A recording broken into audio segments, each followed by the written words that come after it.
This Feeling by LeilahMoon. Read by LMX Chapter 16.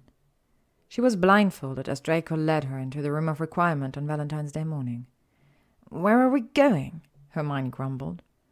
"Stop your whining," he laughed. The room no longer looked like a room. Instead, it was transformed into a roof terrace covered in greenery. A small table for two sat below a rose-covered trellis. Lacing their fingers together, Draco pulled Hermione towards the edge of the balcony, and they gazed out over the Eiffel Tower. "Draco," she gasped, "this is amazing. How did you manage this?" He looked incredibly pleased with himself. "Like you said, ask the room for what you require." Smiling, she pushed herself closer to him, and he placed a protective arm around her waist. A small brunch of fruit, pastries, and fresh juice had been prepared for them as they sat down opposite each other. Hermione silently thanked Merlin for the wizarding world. They talked about everything and nothing, and it was the first time she had noticed herself thinking about the future, time beyond the confines of Hogwarts, and what it could hold for them. Eventually, Draco began shifting awkwardly in his seat. "So, I've got good news and bad news," he told her. "Which would you like to hear first?" "Bad." Sighing, he nodded. "Umbridge has recruited a number of Slytherins, including me, to join the Inquisitorial Squad." The what?" "It's a group of us, handpicked by Umbridge to support her within the school." "Merlin, Draco!" she gasped. "What has she got you doing?" "Nothing," he said, and then amended. "Nothing yet. We're just meant to keep an eye on everyone, to spy, basically. And we have too many powers, Granger. We can dock house points, administer punishments." "This is not good. Why did you join?" Draco's grey eyes widened in surprise. "You know I didn't have any choice. Imagine how it would have looked if I declined the invitation." "You're right, I'm sorry. I just wish you didn't have to. Godric, I hate that woman." She glanced sadly at the new badge on his chest, a small silver eye.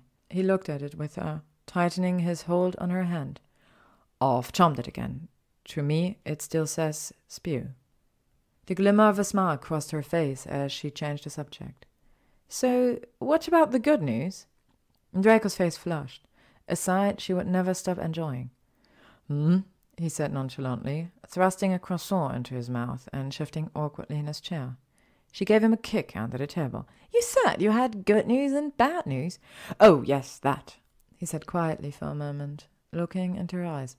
I wanted to say that, well, I love you." Her own face burned as she stood slowly and moved around the table to sit on his lap. "I love you too, Draco." It had been challenging to tear herself away from him. She could see them spending the rest of their lives in this quiet corner of Paris.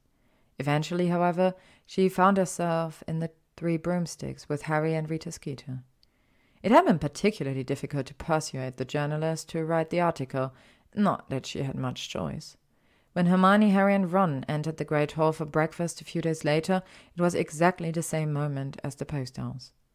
Sitting at the Gryffindor table, a screech owl dropped a long, cylindrical package in front of them. Harry ripped off the brown paper, and out came a tightly furled copy of the March edition of The Quibbler. He unrolled it to see his own face grinning sheepishly at him from the front cover. In large red letters across his picture were the words, "Harry Potter speaks out at last. The truth about he who must not be named, and the night I saw him return."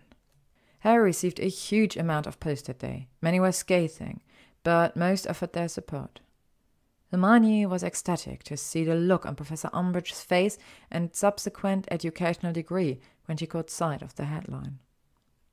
Unfortunately, she had also found out about the DA meetings. It was only through Dobby that everyone, albeit Harry, had been able to get away safely. This had led to the devastating event that was Dumbledore being replaced by the High Inquisitor. Since then, Harry's visions had been occurring more frequently despite the occlumency lessons. Hermione regularly encouraged him to empty his mind, but she wasn't sure whether he was practicing at all. She and Ron had been walking down the marble staircase together one afternoon when he came running frantically towards them. "Harry!" said Hermione at once, looking frightened. "What happened? Are you all right?" "Come with me," Harry said quickly. "I've got to tell you something." He led them along the first-floor corridor, peering through doorways, and at last found an empty classroom into which he dived, closing the door behind them the moment they were inside. "Voldemort's got serious." "What?" "I saw it just now," Harry told them, "when I fell asleep on my exam." But where? How?" Hermione stuttered, her face ashen. "I don't know, but I know exactly where. There's a room in the Department of Ministries full of shelves covered in these little glass balls, and they're at the end of row 97. Voldemort is trying to use Sirius to get whatever it is he wants from me in there. He's torturing him, says he'll end by killing him." Harry's voice was shaking as he sat down trying to master himself. He attempted to convince her and Ron that they needed to travel to the Ministry immediately, but neither were easily convinced. Hermione tried to reason with him that Voldemort could be setting a trap. They eventually agreed to a compromise. Ginny and Luna would create a distraction, whilst Ron distracted Umbridge, so that Harry could try to speak with Sirius via fire call. Harry's face was in the grate for barely 10 minutes before Hermione heard the door behind them slam open. It was Umbridge, and she was racing towards him, suddenly grabbing a handful of his hair and dragging him backwards. She bent his neck back as far as it would go, as though she were going to slit his throat. "You think," she whispered, "that after 2 Nifflers I was going to let one more foul, scavenging little creature enter my office without my knowledge? I had stairs censoring spells placed all around my doorway, you foolish boy! Take their wands!" She barked at the 2 Inquisitorial Squad members present. Hermione felt herself being pulled into a familiar someone's arms. There was a commotion outside, and several large Slytherins entered, each gripping Ron, Ginny, Luna, and to her astonishment, Neville, who was trapped in a stranglehold by Crabbe and looked in imminent danger of suffocation. All 4 of them had been gagged. "So, Potter," Umbridge said, "you stationed lookouts around my office, and you sent this buffoon to tell me the poltergeist was wreaking havoc in the Transfiguration Department when I knew perfectly well that he was busy smearing ink on the eyepieces of all the school telescopes?" She took a breath before continuing. "Clearly it was very important to you to talk to somebody. Was it Albus Dumbledore or that half-breed Hagrid?"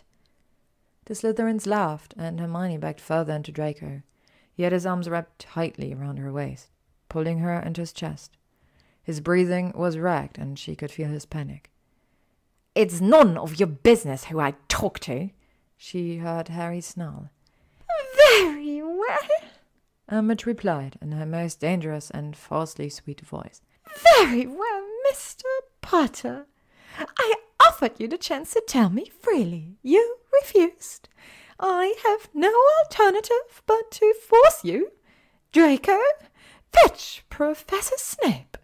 Draco's body tightened behind Hermione before he reluctantly stepped away and ran to the dungeons. There was silence in the office, except for the fidgetings and scufflings resulting from the Slytherins' efforts to keep Ron and the others under control.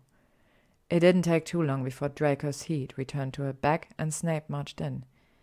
"You wanted to see me, headmistress?" he said softly, looking around at all the pairs of struggling students with an expression of complete indifference. "Ah, Professor Snape!" Umbridge simpered. "Yes, I would like another bottle of Veritas serum as quickly as you can, please." Hermione was only able to prevent her gasp because Draco was rubbing slow circles into her sides. Luckily, and for whatever reason, Snape denied having any of the potion available. Just as he was turning to leave the office, Harry called, "He's got Patfoot! He's got Patfoot at the place where it's hidden!" To be continued.